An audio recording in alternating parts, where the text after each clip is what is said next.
तसे 6 वर्षापासून हरिभक्तपरायण श्री चारुदत्तजी आपळे यांच्याकडे कीर्तनाचे धडे घेत आहेत आणि ते त्यांचे शिष्य आहेत आणि त्यांची वारकरी सेवा पण 5 वर्षापासून चालू आहे.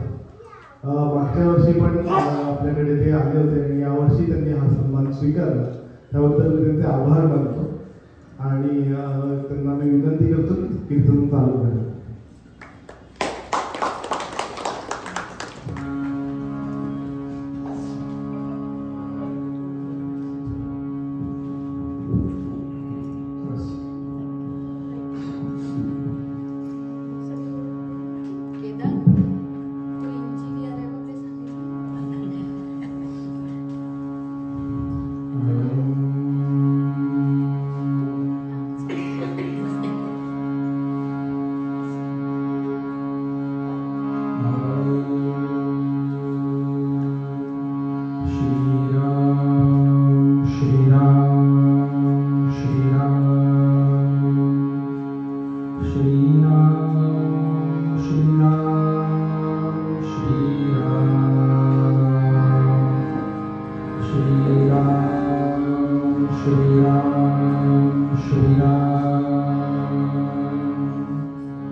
Krishna Hari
माऊलींचा संजीवन समाधी सोहळ्याचा उत्सव सुरू आहे आणि आज काल्याच्या कीर्तनासाठी सेवा करायची संधी मला लाभली.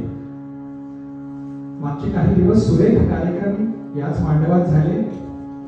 अनेक भक्त मंडळींनी ज्ञानेश्वरीचं पारायण केलं. अभंग भक्तिगीत आपण ऐकले. प्रवचन सेवा झाली. पालखी सोहळा झाला. इतका सुरेख कार्यक्रम झाल्यानंतर दृष्ट लागू नये म्हणून काजळाची पीक लावायची म्हणून आज माझं कार्याचं केलं. बाकी वेगळं काही कारण नाही. आपल्या वारकरी परंपरेत काय की कार्याच्या कीर्तनानेच उत्सवाचा शेवट होत असतो. रामदासी परंपरेत ललिताचं कीर्तन म्हणतात. म्हणजे सप्ताहभर भगवंतांच्या गुणांचं चरित्राचं वर्णन करायचं आणि सप्ताहाच्या शेवटी भगवंताला सिंहासनावरती चढवायचं आणि त्याची आरती करायची म्हणजे ललिताचं कीर्तन. वारकरी संप्रदायाने काल्याच्या कीर्तनाला फार महत्व दिलेलं आहे. श्रीमद भागवत आपण पाहिलं ना तर भगवंतांनी काला केला, गोप गोपाळांना काला खाऊ घातला. श्रीमद भागवतामध्ये काल्याचा असा वेगळा अध्याय आपल्याला कुठेच सापडणार नाही. दशमस्कंदामध्ये श्रीमद भागवतामध्ये काला कुठे झाला आपल्याला शोधावं लागतं. तो काला वेगळ्या अध्यायात ही वेगळी लीला आलेली नाहीये. ब्रह्मदेवाचं गर्वहरण करण्यासाठी आपल्या गोपाळ कृष्णांनी केलेली लीला ही काल्याची लीला म्हणून प्रसिद्ध आहे. भगवंतालाही काला फक्त एकदाच करता आला, इतका काला दुर्लभ आहे. आपल्याला वारकरी संप्रदायाने प्रत्येक उत्सवामध्ये काल्याच्या कीर्तनाने काल्याचा शेवट मिळतो. म्हणजे आपलं किती मोठं भाग्य बघा. गोपाळांना फक्त एकदा काला मिळाला. नवे नवे गोपाळ कृष्णाने फक्त एकदा काला केला. देवांना काला मिळाला का नाही. कालाची आसे देवजळी झाले मासे, तुकोबांनी सांगितलं. ब्रह्मदेवाला काला मिळाला का. नवे नवे ब्रह्मदेवाला देखील काला मिळाला नाही. माऊलींची क्षमा मागून बोलतो, हे देव आहेत ना, यांचं जरा चुकलंच म्हणायला पाहिजे नाही का. अहो काला खायची इतकी इच्छा होती, त्या देवानी काय केलं, त्या झाडांमध्ये त्या वनामध्ये काहीतरी वेगवेगळ्या प्राण्यांचं रूप घेतलं. भगवंत म्हणाले काला खायचा, पूर्ण संपवायचा, कुणालाही द्यायचा नाही. बरं, मग भगवंत देवाने विचार केला की आपल्याला काला तर खायचा आहे, कसं काय मिळेल आपल्याला. हे लोक यमुनेमध्ये हात धुवायला नक्की येतील. काल्याची आसे देवजणी झाले मासे, आपण मासे होऊया. हे हात धुवायला आले, त्यांच्या काल्याचे थोडेसे आपल्याला कण मिळतील. ते मासे आपण ते काल्याचे कण खाऊ आणि आपण काल्याचा प्रसाद घेऊ. भगवंताने सांगितलं काल्याचा प्रसाद मिळाल्यानंतर कोणीही हात धुवायचे नाही. तेव्हापासूनची ही पद्धत आहे. काल्याचा प्रसाद मिळाल्यानंतर कोणीही हात धुवायचे नाही. सगळ्यात बारक्याने प्रश्न विचारला, कृष्णा अरे हात धुवायचं नाही तर मग आता करायचं काय. काही नाही म्हणे, तुसा पांडुरंग हरी वासुदेव हरी, पांडुरंग हरी वासुदेव हरी. आमचे मामासाहेब बारक्याने पुन्हा काय ना, हे बारकी मंडळी जी असतात ना, ती प्रश्न विचारायला फार उस्ताद असतात. बारक्याने पुन्हा काना हात धुवायचे नाही तर पुसायचे म्हणजे कुठे. आता जागा कशी काय दाखवायची. आमचे मामासाहेब दांडेकर, प्रातस्मरणीय गुरुवर्य मामासाहेब दांडेकर फक्त ऍक्शन करून सांगायचे, पुसा पांडुरंग हरी वासुदेव हरी, पांडुरंग हरी वासुदेव हरी. काला केला कोणी, काला भगवंताने केला. काला कुठे केला, काला गोकुळात केला. काला कोणासाठी केला, काला गोपाळ मंडळींसाठी केला. आपण गोकुळात आहोत का हो नाही. आपण गोपाळ आहोत का हो नाही. आपण भगवंत आहोत का हो नाही. मग आपल्याला काला कसा मिळेल. भगवंत आपल्याला काला देईल ना, देईल. भानुदास महाराज म्हणतात, आजी देतो पोट भरी पुढे म्हणाल तो वरी. मग भगवंत आपल्याला काला देईल तर भगवंत आपल्यासाठी येईल का हो. तर भगवंत सांगतात, परित्राणाय साधूनां विनाशाय च दुष्कृतां धर्म संस्थापनार्थाय संभवामि युगे. भगवंत कोणासाठी येणार आहेत. साधूंसाठी येणार आहेत, नाहीतर दुष्टांसाठी येणार आहेत. क्षमा मागून सगळ्यांना विचारतो, भगवंत कोणासाठी येतील. भगवंत एक तर हिरण्यकश्यपूला मारण्यासाठी येतील, नाहीतर प्रल्हादाला उद्धार करण्यासाठी येतील. भगवंत एक तर रावणाला निपात करण्यासाठी येतील, नाहीतर प्रभू रामचंद्रांचे भक्त म्हणजे हनुमंतासाठी येतील. आपण हिरण्यकश्यपू आहोत की आपण प्रल्हाद आहोत. कीर्तनकारा सकट मी सांगतो, इथे कोणी हिरण्यकश्यपू हात वर करा बरं. नाही करत कोणी हात वर. कीर्तनकार पण हात वर करू शकत नाही. बरं आपण प्रल्हाद आहोत का. सगळेजण कीर्तनकार सकट, सगळ्यांना एकच प्रश्न, प्रल्हाद आहोत का आपण. हात वर करा बरं. नाही आहोत. कीर्तनकार पण हात वर करत नाही. माऊलींची क्षमा मागवतो, आपण प्रल्हादही नाही, आपण हिरण्यकश्यपूही नाही, बरं आपण हनुमंतही नाही आणि आपण रावणही नाही. आपण कुठेतरी अधेमध्ये काहीतरी अडकलेलो आहोत. आपल्याला काला कसा काय मिळणार हो. तर आपल्यासाठी भगवंत जिथे येऊ शकत नाही तिथे संत जन येतात. काला करीती संत जन. आणि फक्त संत आहेत का तर निळोबाराय सांगतात काला करीती संत जन सवे त्यांच्या नारायण. वाटता ती निज हस्ते भाग्यवान तो पावे तेथे. फार महत्वाची ओळ आहे. काला वाटायचा प्रत्येकाला अधिकार नाही. काला कोण वाटू शकतं? गोकुळात भगवंत आणि आपल्या इथे संत मंडळी वाटू शकतात. आपण काल्याच्या उत्सवाला पूर्ण माऊलींचा 7 दिवस उत्सव केला. आपण पारायणाला यायचं नाही, भजनाला यायचं नाही, कीर्तन ऐकायचं नाही. काल्याचा प्रसाद म्हटला की हात पुढे करायचा आणि हात केल्यानंतर तो जो आपल्या हातावरती पडेल तो काला नाही, दही नाही पडेल, काला पडणार नाही. काला म्हणजे फक्त दही नाही नाही. तुकोबा सांगतात हरिनामाचा खिचडी काला. अहो काला म्हणजे फक्त दही आणि लाही नाही. लाही म्हणजे काय? अहो ज्ञानाची लाही आणि नामाचं दही.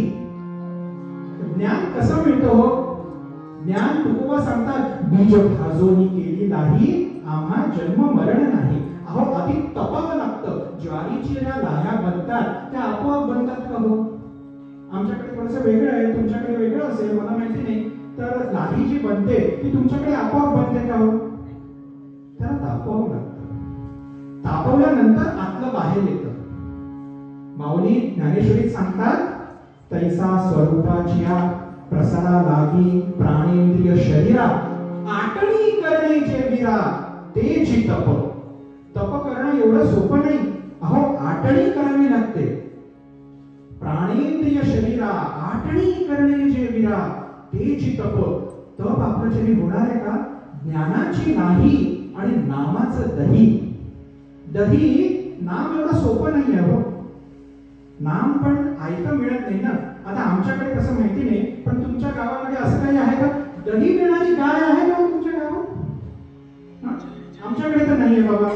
दही ऐकं मिळतं का तुमच्याकडे? बाबा आज दही कमी पडलंय काल्यासाठी, जरा 5 लिटर दही घेऊन या बरं. गाईला सांगा आज 5 लिटर गाईने दही दिलं, संध्याकाळी 10 लिटर दही दिलं. नाही का? नाही ना. दह्यासाठी पहिले दूध लागतं.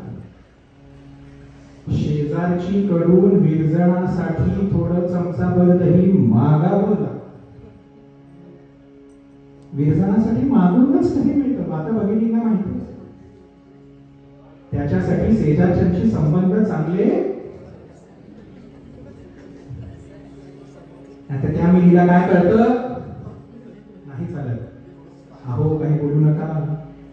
विरजणासाठी दही चमचाभर दही मागायचंय त्यांच्याकडे. दही विरजणासाठी हे शेजारच्यांकडनंच घ्यायचं. साखर वाटीवर शेजारच्यांकडनंच घ्यायची असते. अहो आपला तो नियम आहे. हे फक्त एकमेकांचे संबंध चांगले टिकून राहावे याच्यासाठी केलेले हे नियम. गैरसमज करून घेऊ नका की अहो मागायचं कशाला, आमच्याकडे काय कमी आहे का? अहो नाही ना दही करतायत स्वतः. तो विरजणासाठी शेजारच्याकडनं मागूनच आणावं लागतं. दही दुधामध्ये थोडं चमचाभर दही घातलं, त्याला विरघळवलं आणि नंतर रात्रभर ठेवलं. त्याच्यानंतर दुसऱ्या दिवशी सकाळी दही मिळतं. नामाचंही तसंच आहे. नाम आयतं मिळत नाही हो. वाल्या कोळ्याची गोष्ट सगळ्यांना माहितीच आहे. काय झालं हो वाल्या कोळ्याचं? नारद मुनी आले. नारायण नारायण नारायण नारायण. वाल्या कोळ्याने अडवलं. म्हणे मुनी या वाटेवरून जो कोणी जातो त्याला मी लुटल्याशिवाय राहत नाही. मुनी म्हणे अरे माझ्याकडे लुटण्यासारखं काहीच नाही. असं कसं होईल म्हणे? तुम्ही कोण? तू बघ बाबा तपासून कर. काहीच नाही माझ्याकडे. वाल्या कोळी म्हणाला असं कसं म्हणे? मी माझ्याकडे देण्यासारखं काही नाही, मी काही तुला देऊ शकत नाही. नारद मुनी म्हणतात वाल्या कोळी म्हणतो मी काही घेतल्याशिवाय सोडत नाही. आता अडचण आली, करायचं काय? मुनी म्हणतात की तू तपासणी कर बाबा, तुला जे काही सापडलं ते घेऊन जा. ते म्हणे तुम्ही कोण आहात? ते म्हणे अरे मी कीर्तनकार आहे. पण तुमच्यापेक्षा जास्त तर कोणाचकडे नसतं म्हणे आजकाल. अरे म्हणे मी त्यातला कीर्तनकार नाही बाबा. त्यातला कीर्तनकार नाही नाही माझ्याकडे काही. मग काय आहे तुमच्याकडे? अरे एवढं तू चोरीमारी करतो, हे धन वगैरे कमवतो कोणासाठी? म्हणजे बायका मुलांसाठी. बायका मुलांसाठी मुलांसाठी करतोय का? अरे पण हे पापाचं धन आहे, यांनी काही तुला पुण्यप्राप्ती होणार नाहीये. काय होणार आहे मग? जरा पापाच्या धनाचे वाटेकरी तुझे बायका मुलं होतील का विचारून ये. वाल्या कोणी गेला, बायका मुलांना विचारून आला. बायका मुलांनी काय उत्तर दिलं आपल्याला सगळ्यांना माहिती आहे. पापाचं धन ते तुमचं, आम्ही काही त्याच्यातले वाटेकरी नाही. वाल्या कोळ्याचे डोळे उघडले, त्याला उपरती झाली. वाल्या कोळी नारद मुनींना म्हणतो, मुनीवर आता यातनं बाहेर पडण्यासाठी मी काय करू? आता काय करावं? मुनीवर म्हणतात, नाम घे. तप करतो का? नाही, मला जमत नाही. योग साधना करतो का? नाही, मुली जमत नाही. ज्ञान मिळवण्यासाठी प्रयत्न करतो का? नाही, मुली जमत नाही. मुली काही जमत नाही. बरं, सगळ्यात सोपं नाम घे. नाम घ्यायला त्याला सांगितलं, नाही ना घेता आलं नाम. वाल्या कोळ्याला नाम घेता आलं नाही. मग शेवटी मरा मरा मरा मरा म्हटलं. मग त्या मराची वृत्ती रामामध्ये झाली आणि मग वाल्या कोळीचा वाल्मिकी झाला. हे आपण सगळी कथा सांगतो. कथेचा विस्तार करण्याचा उद्देश नाही. मला फक्त एक प्रश्न विचारायचा आहे महाराज, की मरा मधला म आणि रामा मधला म वेगळे आहेत का? नाही ना. मरा मधला रा आणि रामा मधला रा वेगळे आहेत का? नाही. मग म रा तेच अक्षर आहे, उलट म्हणता येतं आणि राम सरळ म्हणता येत नाही, असं का? बुद्धीला पटत नाही हे, की वाल्या कोळीला मरा म्हणता आलं, राम म्हणता नाही आलं. बुद्धीला पटत नाही. उत्तर तेवढंच आहे. तुकाराम महाराज सांगतात, तुका म्हणे आहे सोपे सर्वाहून, पण कोण येतो इथे? शहाणा तो धनी येतो इथे. नाम हे नाम म्हणणं सगळ्यात सोपं आहे, सगळ्यात सोपं आहे. अहो म राम म्हणता येतं तर राम म म्हणता येत नाही, असं कसं होईल? पण ते म्हणत का नाहीत लोक? कारण की म राम म्हणायला काही पुण्य लागत नाही, राम म म्हणायला पुण्य लागतं. माऊली सांगतात, बहुत सुकृतांची जोडी म्हणून विठ्ठले आवडी. आपण इतके मुलं बघतो, आई वडील माळकरी आहेत, गळ्यामध्ये तुळशीची माळ घालतात, पंढरपूरची वारी करतात, पण मुलांना म्हणतात की अरे पांडुरंगाला नमस्कार कर. अरे कशाला नमस्कार करायचं? अरे चल रे बाबा दर्शनाला चल दगडूशेठला. अरे किती गर्दी असते काय माहितीये का? पार्किंग मिळत नाही, काही नाही काही नाही. तुम्हाला काय त्रास? तुम्हाला काय कळतं? काय आम्हाला तिथे पाय उभं राहावं लागतं, धक्का बुक्की. त्याच दिवशी दर्शन घ्यायची काय गरज आहे? आपण हे बघतो, आई वडिलांना प्रेम असतं, मुलं तशी होत नाही. उलटही बघतो, मुलांना कधी कधी पांडुरंगाचा इतका लळा असतो, आई म्हणते मेला वायाच गेला. प्रल्हादाचं उदाहरण आपल्या डोळ्यासमोर आहे. प्रल्हादाला भगवंत विष्णूचा इतका लळा लागला, नारायण ओम नमो भगवते वासुदेवापेक्षा त्यांना दुसरा उच्चार त्यांना आवडत नसेल, पण हिरण्यकश्यपूला तो आवडत नव्हता. आपण मरा म्हणायला काही पुण्य लागत नाही, राम म्हणायला पुण्य लागतं. बहुत सुकृतांची जोडी म्हणून विठ्ठले आवडी. नामदेव महाराजांना विचारला, नामदेवा कसा रे तुम्हाला हा विठ्ठल लावला? नामदेव म्हणतात, जन्मोजन्मी आम्ही बहु पुण्य केले, तेव्हा या विठ्ठले कृपा केली. आज सकाळी स्विगीवरती ऑर्डर केली, 11:15 वाजता दही काला घरी हजर. नाही ना तसं होत. सकाळची येते आहे अधिकार, सगळ्यांना अधिकार आहे, पण इथे न चाले तातडी. तुकोबा म्हणतात, आता सकाळी नाव घेतलं आणि दुपारी 3 वाजता मला सगळा प्रसाद मिळाला. नाही होत. नामदेवांना विचारलं तर नामदेव सांगतात, जन्मोजन्मी आम्ही बहु पुण्य केले, तेव्हा या विठ्ठले कृपा केली. आपण सगळेजण कालाच्या कीर्तनासाठी भगवंताचा नामस्मरण करण्यासाठी इथे आले आहात. याचाच अर्थ की आपल्याला विठ्ठलाच्या नावाची गोडी लागलेली आहे, बहुत सुकृत केलेला आहे, म्हणून विठ्ठलाची गोडी लागली आहे. ज्ञानदेव महाराज हरिपाठात सांगतात, ज्ञानदेव म्हणे नाम हे सुलभ, ज्ञानदेव म्हणे नाम हे सुलभ, ज्ञानदेव म्हणे नाम हे सुलभ. सोपं आहे ना? नाम हे सुलभ सर्वत्र दुर्लभ, वेळा जाणे सर्वत्र दुर्लभ, वेळा जाणे सर्वत्र दुर्लभ, वेळा जाणे. ज्ञानदेव म्हणे नाम हे सुलभ,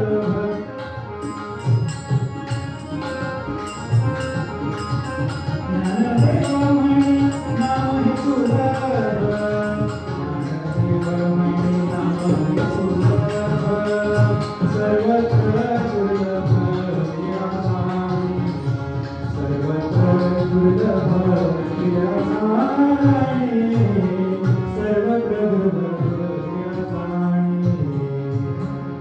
नाम हे सुलभ आहे पण सर्वत्र दुर्लभ आहे, कारण की नाम म्हणायला जे पुण्य लागतं ते पुण्य आपल्याकडे नाही. पुण्य कसं मिळतं तर ते प्रेमाने मिळतं. तर प्रेम कोणावरती पाहिजे? सदा सर्वदा प्रीती रामी धरावी, सुखाची स्वये सांडी जीवी करावी. बायको नवऱ्यावरती जे प्रेम करते, नवरा बायकोवरती जे प्रेम करतो, आई मुलांवरती जे प्रेम करते, मुलं आई वडिलांवरती प्रेम करतात, ही सगळी मंडळी जी एकमेकांवरती नातेसंबंध प्रेम करतात ना, त्या प्रेमाचं आपण इथे न बोललेलंच बरं. माऊलींची क्षमा मागून बोलतो, हे जे प्रेम आहे ना, हे सांसारिक आणि प्रापंचिक प्रेम जे आपण सगळं बघतो, ते प्रेम फक्त स्वार्थाच्या वरती आवरण केलेलं प्रेम, म्हणजे त्याला आपण प्रेम म्हणू नये. तो एका प्रकारचा स्वार्थच आहे.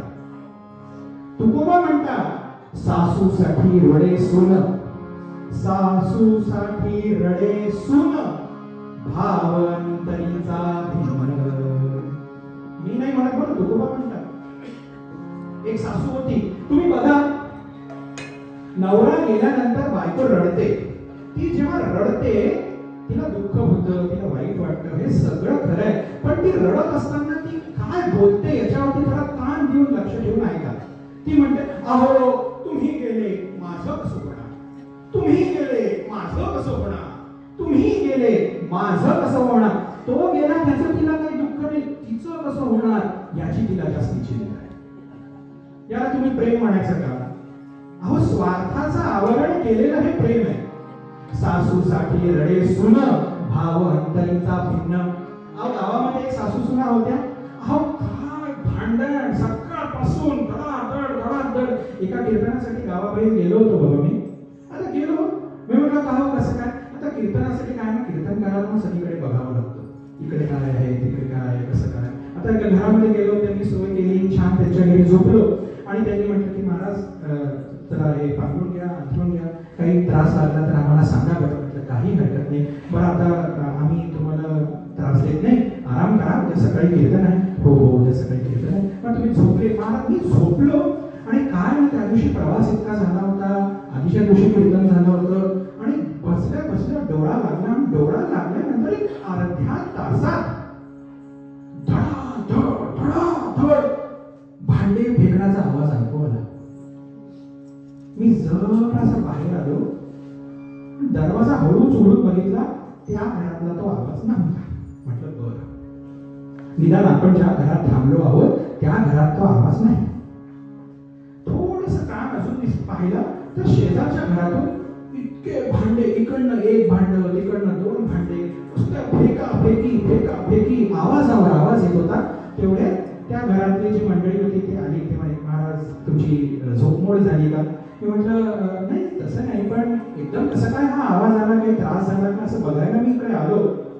तेवढे नाही हो म्हणे, महाराज या शेजारच्यांच्या घरी आमच्याकडे असंच आहे, दररोज रात्री 10:30 वाजले की नुसतं भांडणाचा आवाज असतो. काही नाही म्हणे, महाराज तुम्ही काळजी करू नका, 11:30 वाजता बरोबर बंद करतात म्हणे. बरं म्हटलं, यांना सवय असेल. रात्री 11:30 वाजता कधी ते भांडण बंद झालं मला काही कळलं नाही. मी झोपलो. सकाळी उठलो, कीर्तनासाठी लवकर निघायचं होतं. तर जिथे मी थांबलो होतो तिकडची आजूबाजूची मंडळी आली, म्हणजे शेजार पाजारचे पण आलेले आहेत. जरा त्यांना आपल्याशी पुढच्या कीर्तनाबद्दल काहीतरी चौकशी करायची आहे, काहीतरी बोलायचंय. तर ती मंडळी आली आणि त्यांनी विचारलं, नमस्कार महाराज नमस्कार. आणि मग जिथे मी थांबलो होतो त्यांनी ओळख करून दिली. म्हणजे महाराज हे अमुक अमुक गावचे अमुक अमुक आहे, महाराज हे गावचे अमुक अमुक आहे. आणि नंतर शेवटी सांगितलं, महाराज हे आमचे शेजारी. शेजारी म्हटला बरोबर मी त्यांच्याकडे बघितलं आणि ते काल रात्री जो आवाज, हा ते हेच, काल रात्री जो आवाज आला ते हेच. मी त्यांना नमस्कार केला.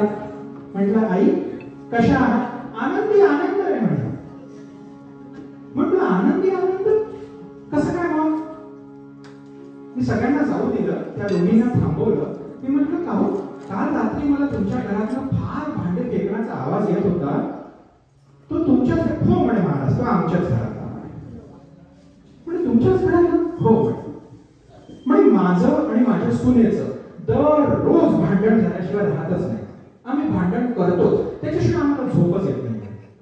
मी म्हणे तुम्ही भांडण करता आणि तुम्ही म्हणता की आनंदी आनंद, म्हणजे मला काही कळलं नाही काय म्हणे आनंदी आनंद आहे म्हणे सगळं कसं म्हणे ती मला भांड फेकून मारते आणि ते लागलं नाही म्हणजे मला आनंद मिळतो आणि ते समजा मी जेव्हा फेकून मारून तिला लागलं की तिला आनंद मिळतो, असं आम्हाला एकमेकांना फक्त आनंदी आनंद चालू आहे म्हणे. आता माऊली मला तुम्ही सांगा की या प्रेमाला तुम्ही प्रेम म्हणणार की स्वार्थावरती प्रेमाचं केलेलं आवरण म्हणणार? सासूसाठी रडे सुन भाव अंतरीचा भिन्न, ह्या सासू सुना इतक्या जबरदस्त भांडत होत्या, त्यांच्या दोघींमधून विस्तव जात नव्हता की सासूबाई मेली, ही सुनबाई तिच्या गळ्यात अहो सासूबाई तुम्ही मेल्या आता माझं कसं होणार, अहो सासूबाई तुम्ही मेल्या आता माझं कसं होणार, सासूबाई तुम्ही मेल्या माझं कसं होणार, असं ती वारंवार करायला लागली. त्या सुनेची एक मैत्रीण होती, तिला माहिती होतं की आपल्या या मैत्रिणीचं काही तिच्या सासूशी काही विशेष पटत नाही आणि न पटत असताना ही एवढी काय रडते, तिने तिला थोडंसं बाजूला नेलं. म्हटलं का ग तुझं तुझ्या सासूचं काही एवढं पटत नव्हतं, पण तू एवढं काय सासूबाई तुम्ही गेल्या सासूबाई तुम्ही गेल्या आणि फार कमरेला मिठी मारते. ती म्हणे तुला म्हणून सांगते, तुला म्हणून सांगते, बाकी कोणाला सांगू नको. त्या गेल्या याचं मला दुःख नाहीये, कमरेला चाबी कुठे लावली ते सापडत नाही.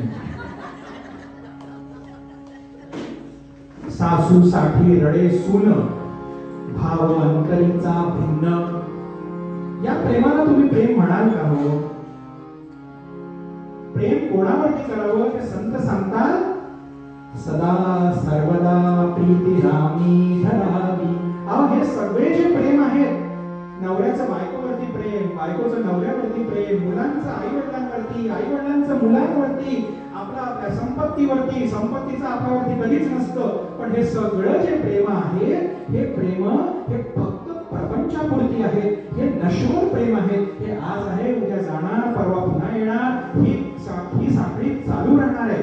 पण कुठलं प्रेम कधीच कमी होत नाही, ते माझ्या रामरायावरती केलेलं प्रेम, ते माझ्या गोपाळ कृष्णावरती केलेलं प्रेम, ते माझ्या माऊलींवरती केलेलं प्रेम हे कधीच कमी होत नाही. म्हणून समर्थ सांगतात सदा सर्वदा प्रेम करायचंय ना तुला, तुला प्रेम करायचंय ना, मग असं कर सदा सर्वदा प्रीती रामी धरावी. अहो पण प्रेम करताना फार त्रास होतो हो, सकाळी उठावं लागतं, प्रेम करायचं म्हणजे तब्येत चांगली ठेवावी लागते, आपण दुसऱ्यांवरती अवलंबून राहिलो म्हणजे कशाचं आपल्याला प्रेम करता येणार. मग पाणीपुरी खाता येत नाही, पिझ्झा खाता येत नाही, आम्हाला सुखाला त्याग करावा लागतो. समर्थ सांगतात सुखाची स्वये सांडी जीवी करावी. अहो पण हे करताना व्यायाम करायचा म्हटलं म्हणजे देहाला त्रास होतो, देहे दुःख दे सुख मानित जावे. देहाला जे दुःख होतंय ते सुख मानावं. कुठलं दुःख म्हणजे घ्यायचा दगड आणि ती उगा माझ्या पायावर आपटून आणि ती कळ मस्तकात गेली, वा वा वा वा काय दुःख झालं, ते दुःख नाही म्हणत आहे माऊली समर्थ इथे.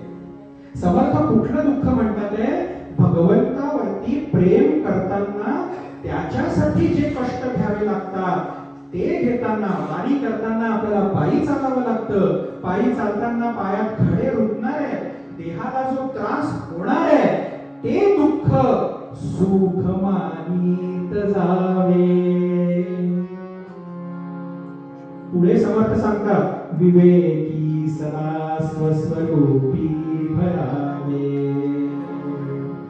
असं प्रेम आपलं भगवंतावरती कसं होईल हो? नारद मुनींना विचारलं की नारद मुनी कसं काय भगवंतावरती प्रेम होईल, तर नारद मुनी म्हणतात प्रतीक्षण वर्धमानानां.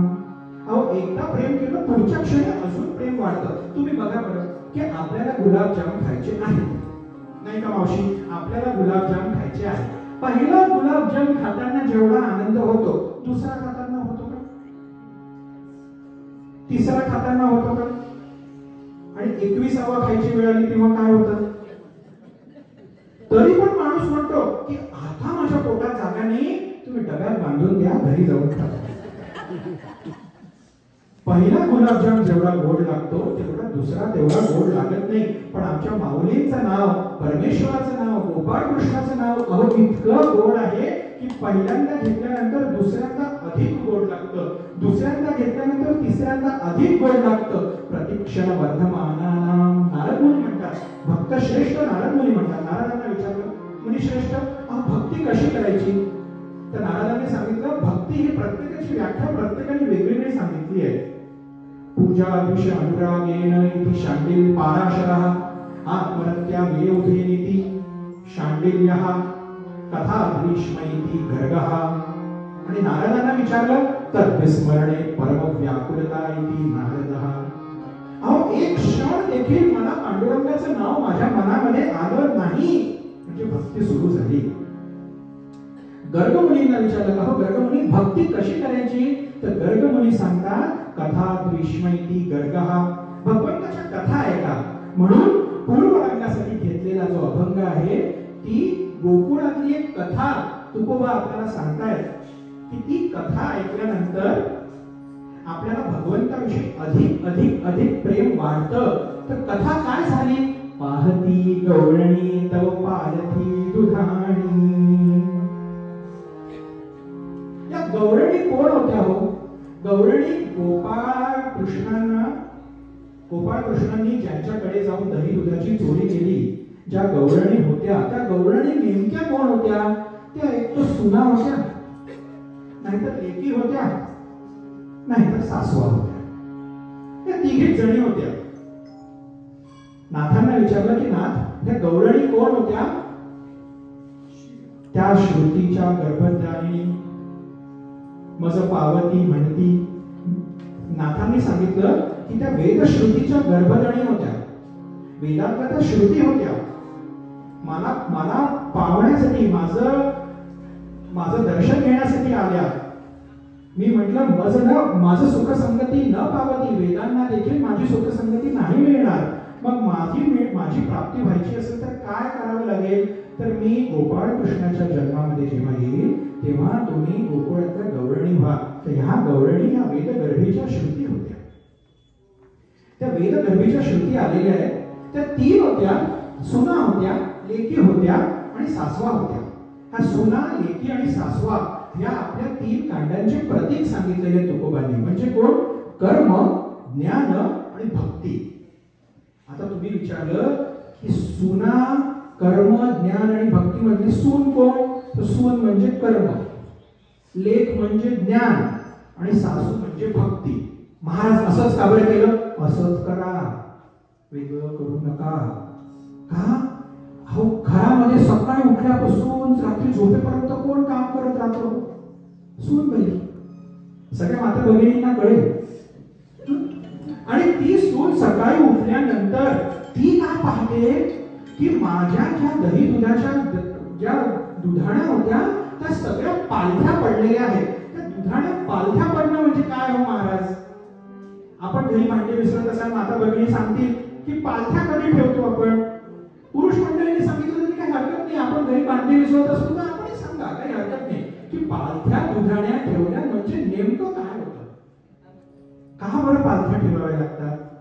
आपण त्या पातेल्यामध्ये काहीतरी दूध तापवलेलं असतं, दही केलेलं असतं, आमटी गरम केलेली असते आणि नंतर मध्ये पांढरं स्वच्छ मिसळलेलं असतं. आता त्याच्यामध्ये पुन्हा दुपारचा चहा करायचा म्हणून दूध तापवायचं म्हटलं तर तसंच ठेवतात का हो? नाही, त्याला पालथं करावं लागतं. कारण की त्याच्यातल्या पाण्याचा शेवटचा थेंब देखील निथळून बाहेर पडला पाहिजे, नाहीतर ते दूध नासणार आहे ते. म्हणून भगवंतानी काय केले? ही जी सून आहे ही कर्मरूपी सून दिवसभर राबणारी सकाळी उठली, तिने बघितलं की माझी दुधाणी पालथी पडली आहे.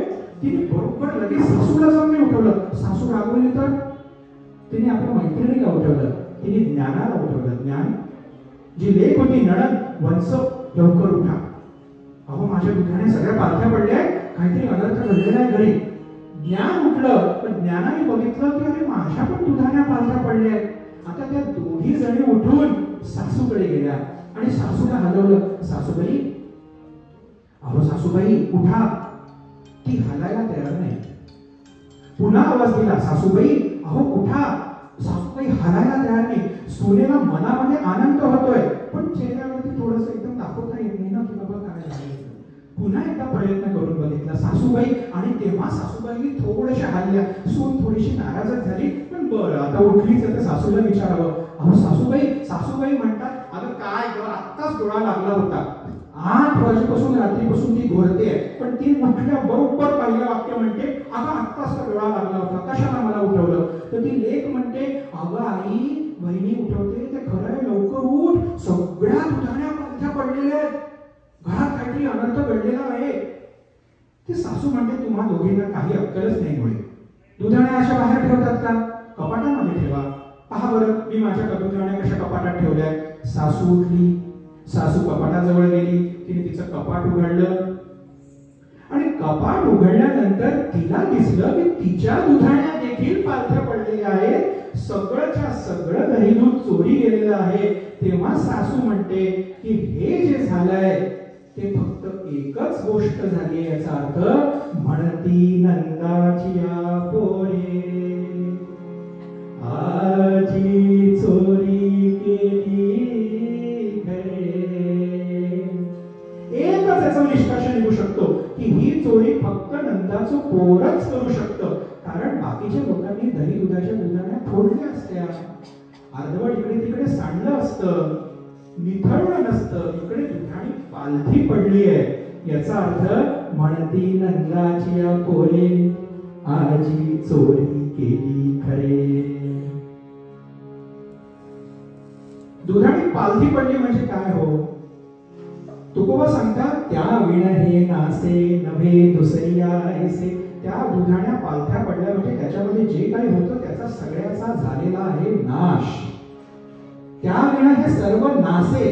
नाश कशाचा झाला, कर्माचा, ज्ञानाचा, भक्तीचा. नवे कर्मातून काय प्राप्त होतं, कर्तृत्व. भगवत माऊलींना विचारलं, माऊली कर्म करावं लागतं का. माऊली म्हणे कर्म हे करावंच लागणार आहे. माऊली मग कर्म बंधन टाकणार का. कर्म हे बंधनच ठेवणार आहे. मग माऊली करायचं काय. कर्मामुळे तुम्हाला प्रारब्ध मिळणार आहे, ते प्रारब्ध भोगायला तुम्हाला पुन्हा जन्म घ्यावा लागणार आहे, पुन्हा त्याच्यामधून तुम्हाला कर्मच करावं लागणार आहे, पुन्हा प्रारब्ध भोगावं लागणार आहे. मग माऊली याच्यातून सुटका कशी. तर माऊली सांगतात तैसा कर्तृत्वाचा मधु आणि कर्मफलाचा आस्वादू, हे दोघही नाव बंधू कर्माचा की. आपल्याला आंबा हा फळ आवडतं, म्हणजे आपण ह्या आंब्यामुळे आपल्याला त्रास होणार आहे तर आपण आंबा फेकून देतो का पूर्ण. आपण माऊलींनी उपमा द्यावी तर फक्त माऊलींनीच द्यावी. ती माऊली इतकी गोड उपमा देतात, कर्म करणं म्हणजे हे आंबा खाण्यासारखं आहे. आपल्याला आंबा आवडतो ना, मग आपण आंबा पूर्णपणे फेकून देतो का, कारण की पूर्ण आंबा खाता येत नाही. आंब्याला साल असतं, आंब्यामध्ये कोय असते, मग आंबा आपण पूर्ण फेकून देतो का. नवे आपण काय करतो, आंब्याचा साल काढून टाकतो, कोय बाहेर फेकून देतो आणि त्याचा जो सुंदर गोड रस आहे त्याचा आपण आस्वाद घेतो. तसंच कर्माचा रस आपण आस्वाद घ्यायचा, परंतु त्याचं जे साल आहे तैसा कर्तृत्वाचा मधु आणि आतली जी कोय आहे कर्मफलाचा आस्वादू. हे कर्म मी केलं नव्हे, मी नाही, माऊलींनी करून घेतलं, मी काहीही केलं नाही. बरं हे केल्यानंतर मला काहीतरी बिदागी नव्हे, बिदागी बिलकुल नाही. सगळे जे काही आहे ते माऊलीच्या अन्नदानासाठी. तैसा कर्तृत्वाचा मधु कर्मफलाचा आस्वादू, हे दोघेही आपण त्यागलं की कर्माचा नाश होणार. भगवंतांनी कर्माची दुधाणी जेव्हा पालथी पाडली तेव्हा त्या कर्माचा नाश झाला, प्रारब्धाचा देखील नाश झाला. त्या भक्ताला त्या कर्मफलातून बाहेर मोकळं केलं. ज्ञानाचं काय होतं, ज्ञान सोबत असलं की येतो अभिमान. मला ज्ञान झालंय, वृक्षपणा येतो थोडा. म्हणून ज्ञानोत्तर भक्तीला आपल्याकडे जास्त महत्व दिलेलं आहे. छोटी मुक्ताई म्हणाली ज्ञानादादा, अरे तू रेड्यामुखे वेद बदवला ना, अरे तुला भिंत चालवता येतं ना, ह्या आळंदीचे लोक इतके माजले, घाल एकेकाच्या अंगावरती भिंत. ज्ञानोबा काय म्हणतात, अरे नाही रे बाबा, आपल्याला भिंत चालवता येते याचा अर्थ प्रत्येक ठिकाणी जायचंय तर भिंतीवरतीच का. नवे या सगळ्या ज्या गोष्टी आहेत ना, आपल्याला ज्ञानोत्तर भक्तीला जास्ती महत्व दिलेलं आहे सगळ्या संतांनी. ज्ञान मिळाल्यानंतर तिथे न थांबता तरी पण भगवंताची भक्ती करणं. तू छोटी मुक्ताई म्हणते ज्ञानोबा कशाला रे आपल्याला शुद्धीपत्राची गरज आहे, येतं ना तुला सगळं, गुरुदादाला सगळं येतं ना, मग आपल्याला शुद्धीपत्राची काय गरज आहे. नव्हे नव्हे, ज्ञान जरी असलं तरी ज्ञानोत्तर भक्ती पांडुरंगाची तरी पण भक्ती करत राहणं. म्हणून तुझी सेवा करीन मनोभावे, तुझी सेवा करीन मनोभावे, माझे मन गोविंदू रंगले, माझे मन गोविंदू रंगले, तुझी सेवा करीन मनोभावे, तुझी सेवा करीन मनोभावे, तुझी सेवा करीन मनोभावे. मी तुझी सेवा ही करत राहणार. माझा अभिमान गेला, माझी दुधाणी ती पण पालथी पाडली. त्याच्यानंतर काय, भक्त असले, सासू ही भक्त आहे, उपासक आहे, तिच्यामध्ये कुठला त्रास आहे. भक्त असल्यानंतर तुमच्यामध्ये जो दोष उत्पन्न होतो तो म्हणजे भेद. मी भक्त, तो भगवंत, मी वेगळा, तो वेगळा. त्या भेदाचाही जेव्हा भगवंत नाश करतात, अशा तीनही दुधाण्या भगवंतांनी पालथ्या पाडल्या. अशी जी चोरी ज्या नंदाच्या घरी झाली, तेव्हा ती कर्म, ज्ञान आणि भक्ती सांगतात. म्हणती नंदाची या पोरे, आजी चोरी केली खरे. खरी चोरी झाली म्हणजे खोटी चोरी असली पाहिजे की नाही. खरी चोरी आहे म्हणजे खोटी चोरी म्हणजे काय, काय असेल महाराज. खरी चोरी कुठली, खोटी चोरी कुठली, जास्त विस्तार करत नाही. खरी चोरी आणि खोटी चोरी मधला फरक एवढाच, जी चोरी झाल्यानंतर दुःख होतं ती खोटी चोरी, आणि जी चोरी झाल्यानंतर आनंद मिळतो ती खरी चोरी. जी चोरी वारंवार आपल्या घरी व्हावी असं वाटतं ती म्हणजे खरी चोरी. पांडुरंग हरी वासुदेव हरी, पांडुरंग हरी वासुदेव हरी. अशी चोरी सतत आपल्या घरी होत राहावी याच्यासाठी ही सगळी संत मंडळी काय करताय. ही सगळी संत मंडळींनी हा जो चोर आहे, हा चोर धरून ठेवलाय. धरिला पंढरीचा चोर, धरिला पंढरीचा चोर, धरिला पंढरीचा चोर. गळा बांधोनी आदोर, गळा बांधोनी आदोर, गळा बांधोनी आदोर. धरिला पंढरीचा चोर, धरिला पंढरीचा चोर, धरिला पंढरीचा चोर, धरिला पंढरीचा चोर. म्हणून तुकोबा सांगतात की हा चोर सगळ्या संत मंडळींनी घट्ट धरून ठेवलेला आहे. आणि हा चोर घट्ट धरून ठेवल्यामुळे या चोराने सतत आपल्या घरी चोरी करत राहावी. म्हणून तुकोबा पूर्वपद्याच्या अभंगामध्ये आपल्याला पुन्हा सांगतात. पाहती गवळणी, पाहती गवळणी,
देवाच्या परंपरेनुसार एक थोडा वेळ आपण सगळेजण एकत्र भजन करूया. रघुपती राघव राजा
गोकुळामध्ये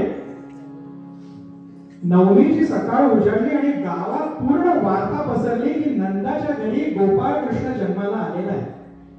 जी सगळ्यांची झुंबड लागली, सगळे जण फक्त गोपाळ कृष्णाचं दर्शन घेण्यासाठी.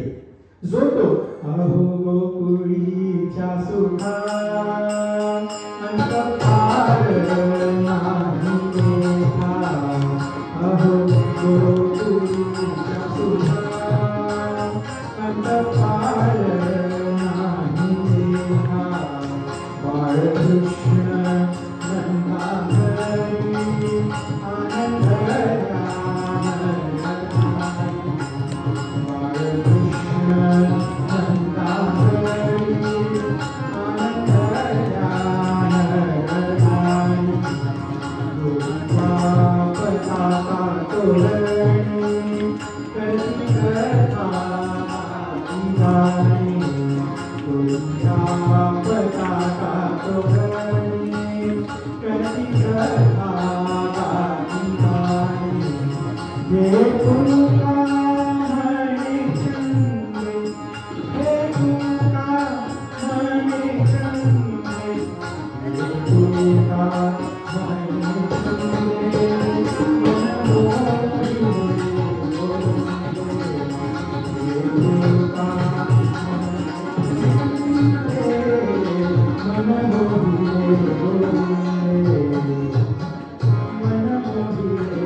होतं बाळकृष्ण नंदावरी आनंदया नरनारी.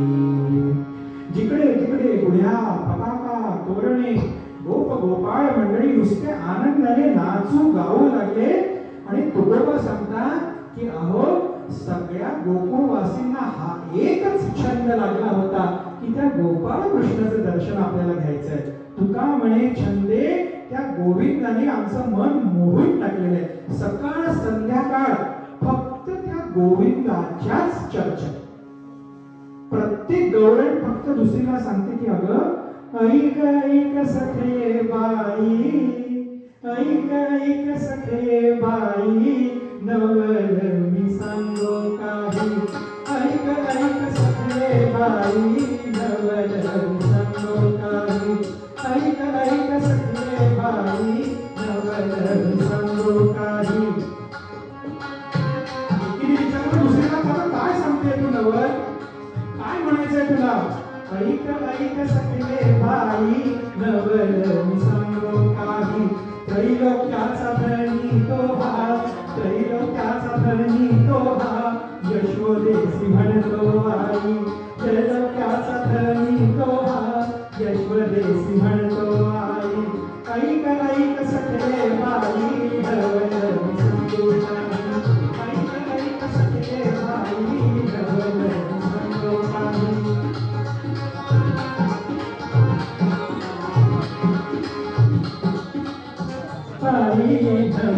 मी सांगो काही.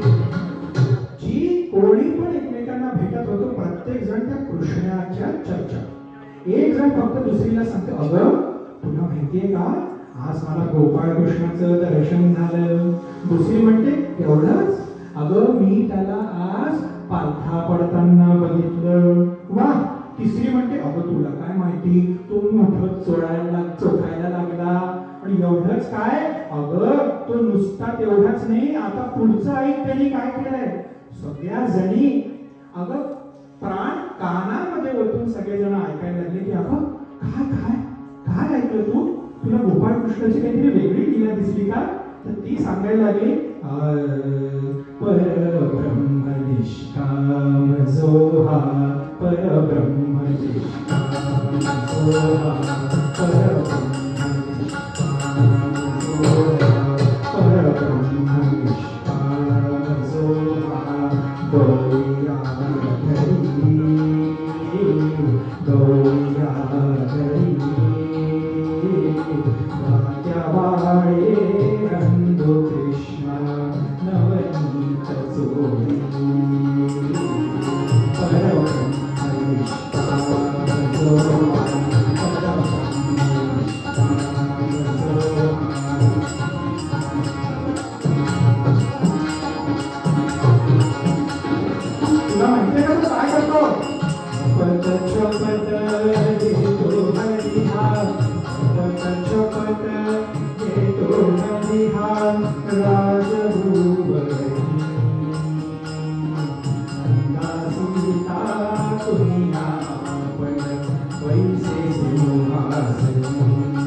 दिवस पुढे जाऊ लागले, त्या गोकुळामध्ये सगळ्यांना एकच छंद होता, गोपाळ कृष्णांचं दर्शन घ्यावं, गोपाळ कृष्णांची भेट घ्यावी.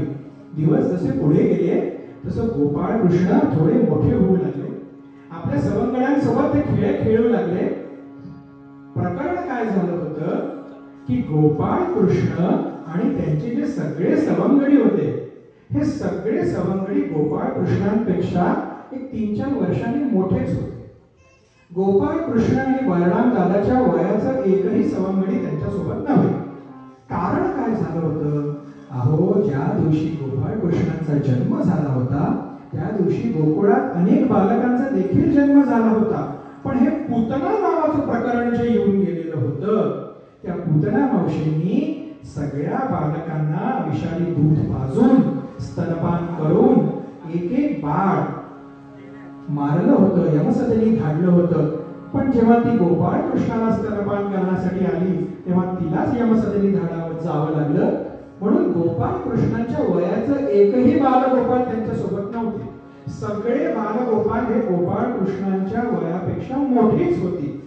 तर गोपाळ कृष्णांनी एके दिवशी पाहिलं, सगळी बालगोपाळ मंडळी इथे आलेली आहेत आणि आपण स्वतःकडे बघितलं तर आपण चांगले दिसतो आहोत आणि आपले हे जे सगळे पेंद्या, बोबड्या, बारक्या, लंगड्या, पांगड्या, ही सगळी जी मंडळी आहे ही सगळी काळी पहलवान. गोपाळ कृष्णांनी त्या सगळ्यांना बोलवलं आणि विचारलं, आपण कोण आहोत रे तुम्ही? तुम्ही सगळे जण कोण आहात? तर सगळ्यांनी एका सुरात सांगितलं, आम्ही गोकुळवासी. ते तर ठीक आहे, पण तुम्ही करता काय? पण आम्ही गवळ्याची मुलं. अरे तुम्ही सगळेजण समजा गवळ्याची मुलं असाल, पण गवळ्याचा वाण नाही तर निदान गुण तरी यावं. तुम्ही स्वतःकडे बघा. काय तुम्हाला बघून कोणाला तरी वाटेल का की तुमच्या घरी दही, दूध, लोणी काहीतरी मिळतं? पण अरे कान्हा, काय सांगतो रे म्हणे तू? दही, दूध, लोणी काय तुमच्याकडे बनत नाही का? बनतं ना कान्हा. मग तुम्ही करता काय? काही नाही. आई म्हणते की मथुरेचा जो राजा कंस आहे त्याचं असं म्हणणं आहे की हे जे सगळं दही, दूध, लोणी तुमच्या घरी जरी बनत असलं तरी त्याच्यावरती राजाचा पहिला अधिकार. म्हणून मथुरेला जाऊन सगळे हे दही, दूध, लोणी तुम्ही विकायचं. असं मग तुमच्या घरी लोणी बनतं आणि तुम्हाला खायला मिळत नाही? नाही ना कान्हा. मग तुम्ही काय करता? काही नाही रे कान्हा, जरा जास्तच हट्ट केला, जरा हातपाय पसरले, जरा आपण रडारड केली तर शेवटी आई काहीतरी एक चमचाभर ताक आम्हाला देते. बस. हा, फक्त चमचाभर? हो म्हणे, फक्त चमचाभर ताक देते. पण हे असं काही चालणार नाही म्हणे. आपण गवळ्याची मुलं आहोत. उद्या आपल्याला गायी चारायच्या आहेत. उद्या गायीचं दूध आपल्याला काढायचं आहे. अहो, सडातून गायीचं दूध कसं काढतात, त्याला किती ताकद लागते ते काही माहिती आहे का तुम्हाला? पण ताकद लागते तर आपल्याला खावं लागेल. खायला मग आपल्याला दूध, लोणी, आपल्याला शरीर बनवावं लागेल. हो कान्हा, तू म्हणतोय सगळं खरं रे, पण आपल्याला मिळणार कसं या सगळ्या गोष्टी? नाही नाही, आता आपण काय करायचं की दही, दूध, लोणी हे सगळं आपण खायचं. सगळे बालगोपाळ मंडळी एकदम हर्षित. वा कान्हा, आता राजाचंच पोरग समजा आपल्या पाठीशी उभं राहिलं तर आपण काय, कशाची आपल्याला भीती? कान्हा, काय करायचं माहितीये का म्हणे, तू म्हणजे नंद पाटलाचा मुलगा. नंद पाटलाकडे 9 लक्ष खंडी गायी होत्या. म्हणजे एका खंडीमध्ये किती गायी? 20. अशा 9 लक्ष खंडी गायी एकट्या नंद पाटलाकडे होत्या. सगळी गोपाळ मंडळी म्हणाली, कान्हा, तुझ्याकडे तर एवढ्या गायी आहेत, म्हणजे तुझ्याकडे दूध, दही पण अमाप असेल. किती वाजता यायचं रे उद्या तुझ्याकडे? कान्हा म्हणाले, आमच्याकडे यायला म्हणजे का खिरापत वाटायला बसतोय का? म्हणे, आमच्या घरचं बिलकुल खायचं नाही. अरे कान्हा, लोकसभेमध्ये प्रस्ताव कोणी मांडला रे की आपल्याला दही, दूध खायला पाहिजे? म्हणे तू. आणि लोकसभेमध्ये प्रस्ताव मांडल्यानंतर तूच देत नाही, मग आम्ही कसं काय करायचं? हे पहा, तुम्ही लोकसभा पुन्हा पुन्हा म्हणू नका. मी म्हटलं ना खायचं तर खायचं. पुन्हा पुन्हा इथे प्रश्न नका विचारू, पण पुन्हा तर तू प्रश्न विचारलाच आहेस तर तुला सांगतो, चोरी करायची. कान्हा चोरी कशी करायची रे? चोरी का करायची? तू एवढा नंद पाटलाचा मुलगा, तुझ्याकडे 9 लक्ष खंडी गायी आहेत, तुझ्याकडे एवढं दूध दही आहे, आम्हाला त्याच्यातलं दे की थोडं. चोरी का करायची? नव्हे नव्हे, तुम्ही काय म्हणालात? हे दही दूध कुठं जातं? कंसाकडे. कंसाने सांगितलेलं आहे की या दूध दह्यावरती पहिले राजाचा अधिकार.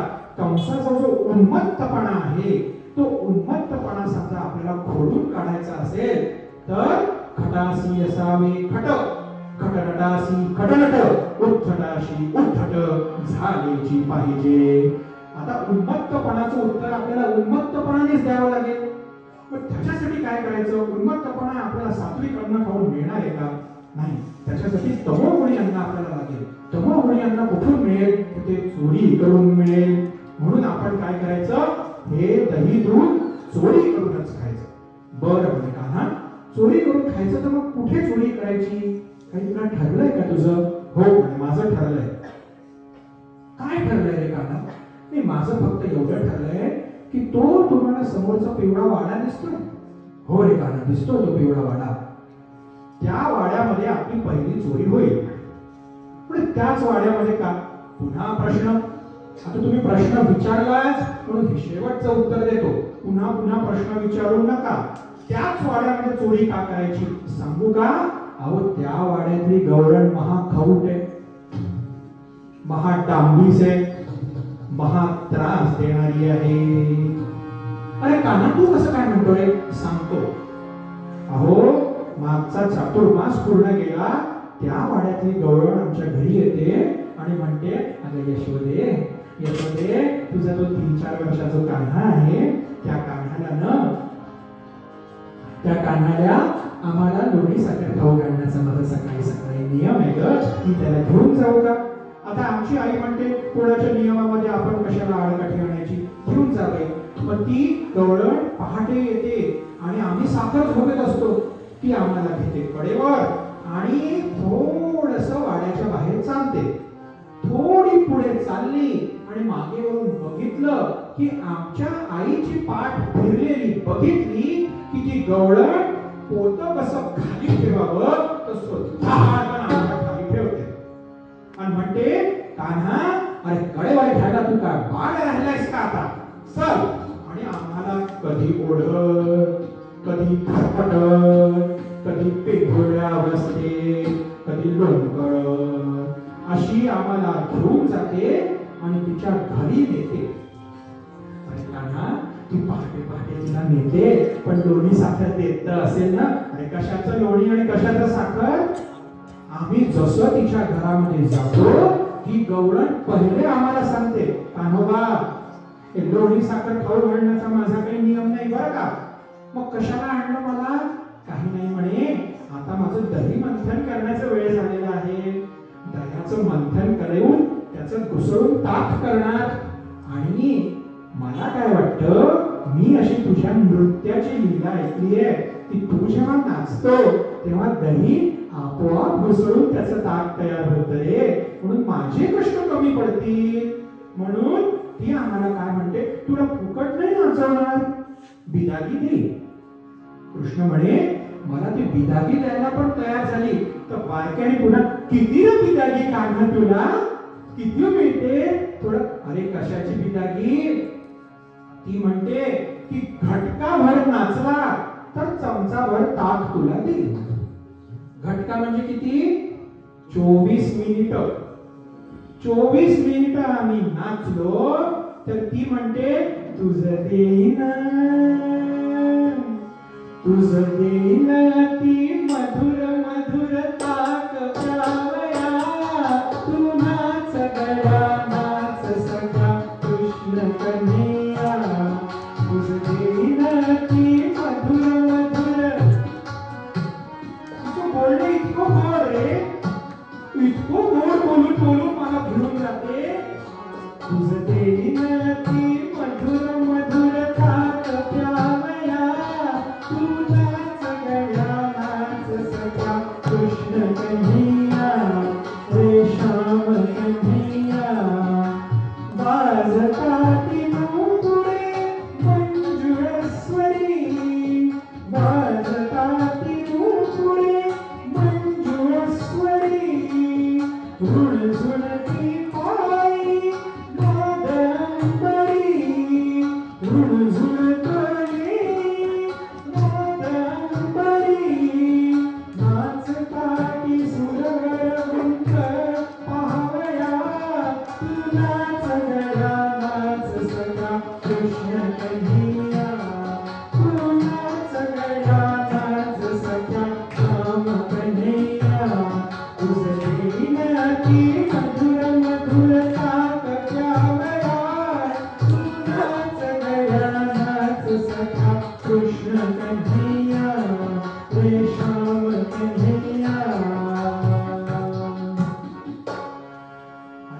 तुला ताक पण मिळालं नाही? अहो काहीच नाही मिळालं.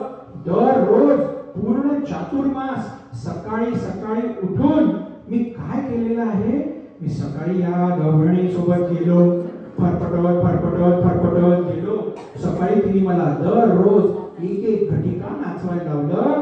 आजपर्यंत चमचाभर ताक सुद्धा दिलं नाही हो. याचा सगळा आपल्याला हिशोब चुकता करायचा आहे. काय करायचं, आपण सगळेजण उद्या सकाळी आमच्या वाड्याच्या मागे जावा, आपण तिच्या घरी जाऊन चोरी करूया. सगळी गोपाळ मंडळी जमली. रात्री अंधारा पहाटेच्या वेळी त्या गवळणी सगळ्या ज्या झोपल्या होत्या त्यांना बघितलं आणि सगळी गोपाळ मंडळी तिथे आली. खिडकी उघडली, एक एक जण आतमध्ये गेलं. सगळ्यांनी गुढी तयार केली. एकाच्या वरती एक, एकाच्या वरती एक, एकाच्या वरती एक, आणि सगळ्यांच्या वरती बालगोपाल आपले गेले आणि त्यांनी आपल्या चिमकल्या हाताने ते लोणी काढलं, स्वतः त्याचा स्वाद घेतला. आणि आपल्या खाली कोण होतं, पेंद्या होता. तर पेंद्याला एक चमचाभर लोणी दिलं. पुन्हा दुसरा आला, दुसऱ्याला त्याच्या हातचं लोणी दिलं. तिसरा आला, तिसऱ्याला त्याच्या हातचं लोणी दिलं. असं पाहता पाहता तो बारक्या तिकडनं जोरात ओरडला, म्हणे कान्हा, अरे तू सगळ्यांना लोणी देतोय, तू आम्हाला का नाही लोणी दिलं?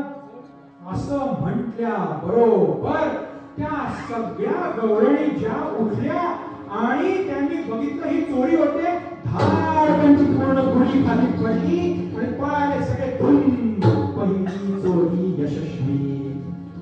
असंच दुसऱ्या घरी गेले. दुसऱ्या घरी त्यांनी बघितलं शिंकेवरती, दोरीवरती शिंक टांगलेलं आहे. तर सगळे जण एकावरती एक चढले आणि त्या शिंकेवरती लटकले. आणि तो पेंद्या म्हणाला, कान्हा, प्रत्येक वेळी तू जातो की पहिले, यावेळी मी जाणार पहिले. आता हा पेंद्या म्हणजे वन पेंद्या equal to two Kanha.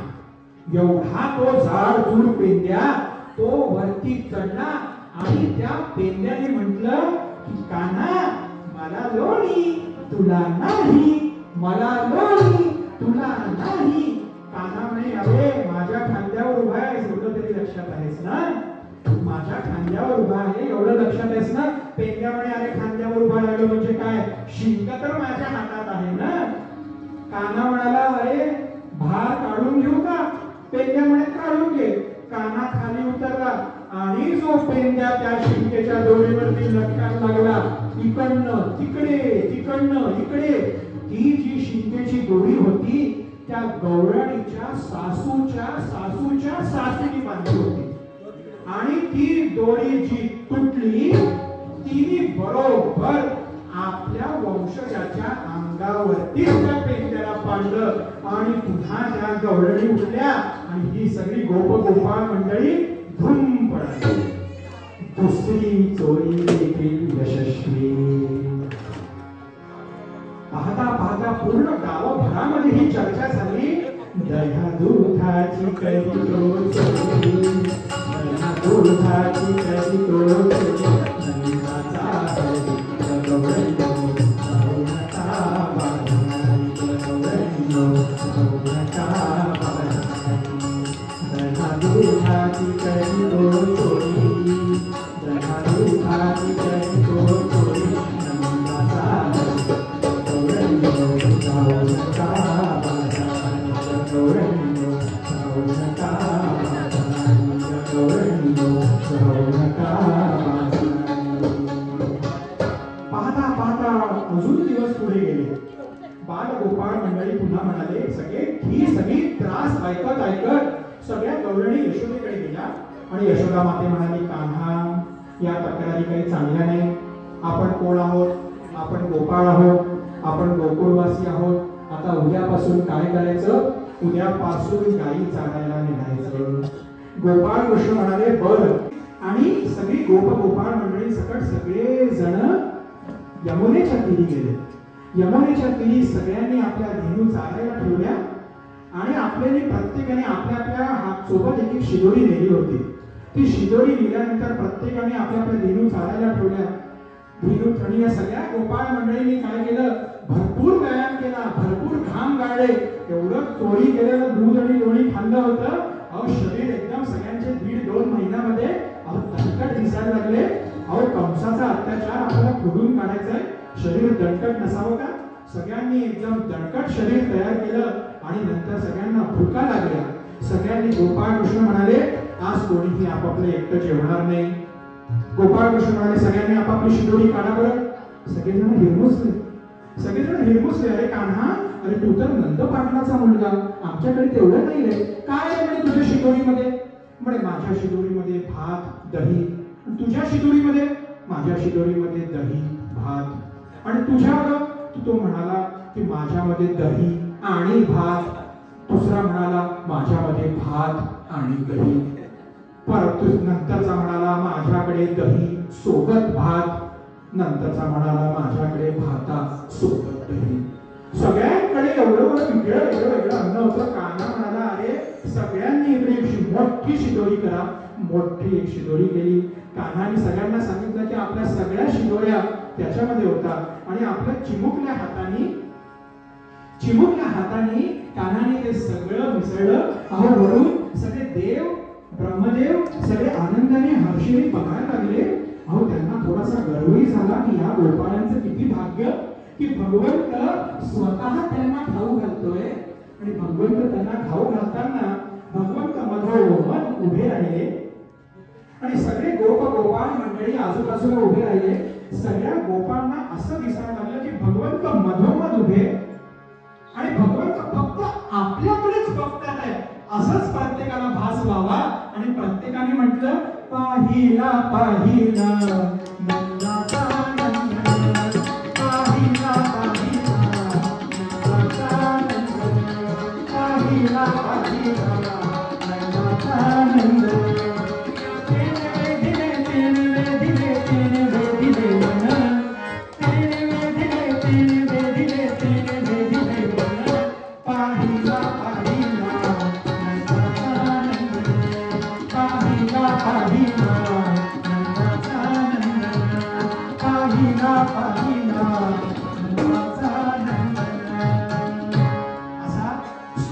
Gopal काला त्या दिवशी गोकुळात झाला आणि त्या गोपाळांना न भूतो न भविष्यती अहो स्वर्गातल्या लोकांनाही जो मिळाला नाही असा आनंद मिळाला. अहो तुकाराम महाराजांनी सांगितलंय तुका म्हणे काला वैकुंठी दुर्लभ, तुका म्हणे काला वैकुंठी दुर्लभ. तो हा काला आम्हाला माऊलींच्या कृपेने तुकोबांच्या कृपेने लाभले हे भाग्य संत संगी. लाभे हा विशेष संत संगी असे तुकोबा सांगतात. जो वैकुंठात दुर्लभ असलेला काला त्या दिवशी गोपाळांना मिळाला. आज आम्हा सगळ्या भक्तांना माऊलींच्या आणि तुकोबांच्या कृपेने मिळतो आहे. आणि म्हणून शिंगे लावी लेले गुरु, शिंगे लावी लेले ओटो विहाचे, ओटो विहाचे निवरी, ओटो विहाचे निवरी. तुम्ही भाले दोही कडे, तुम्ही भाले दोही कडे. मुख पसरोनीकडे, मुख पसरोनीकडे, मुख पसरोनीकडे, मुख पसरोनीकडे. हे वाहती त्या धारा, हे वाहती त्या धारा. घ्या रे दोहीच्या कोपरा, घ्या रे दोहीच्या कोपरा, घ्या रे दोहीच्या कोपरा, घ्या रे दोहीच्या कोपरा. तुका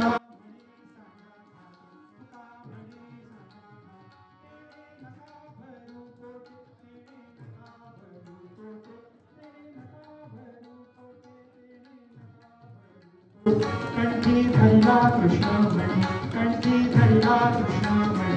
औराजनी प्रकाश, औराजनी प्रकाश, औराजनी प्रकाश, औराजनी प्रकाश. काला वाटू काला वाटू एक भेका, काला वाटू एक भेका. वैष्णवनिता संभ्रम, वैष्णवनिता संभ्रम, वैष्णवनिता संभ्रम, वैष्णवनिता संभ्रम. वाकुलिया ब्रह्मादिका, वाकुलिया ब्रह्मादिका. उत्तम लोकादा गुरु, उत्तम लोकादा गुरु, उत्तम लोकादा गुरु, उत्तम लोकादा गुरु. तुका म्हणे भूमंडळी तुका आम्ही बळी वीर गाढे आम्ही बळी वीर गाढे आम्ही बळी वीर गाढे आम्ही बळी वीर गाढे काला वाटू एकमेका काला वाटू एकमेका वैष्णवनिका संभ्रम वैष्णवनिका संभ्रम वैष्णवनिका संभ्रम वैष्णवनिका संभ्रम वैष्णवनिका संभ्रम वैष्णवनिका संभ्रम अशी ही चोरी गोकुळामध्ये दररोज होत होती. ती सगळ्यांना आनंद देणारी ही चोरी होती आणि गोकुळामध्ये तोच एक हर्षोल्लास सगळीकडे पसरला. बोला गोपाळ राधे कृष्ण गोविंद गोविंद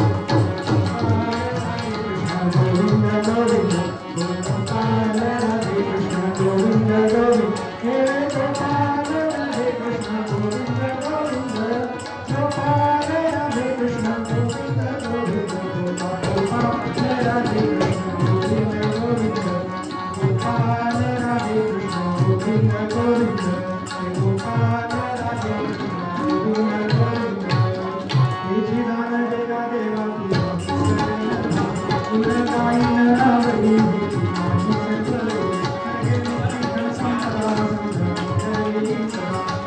गाई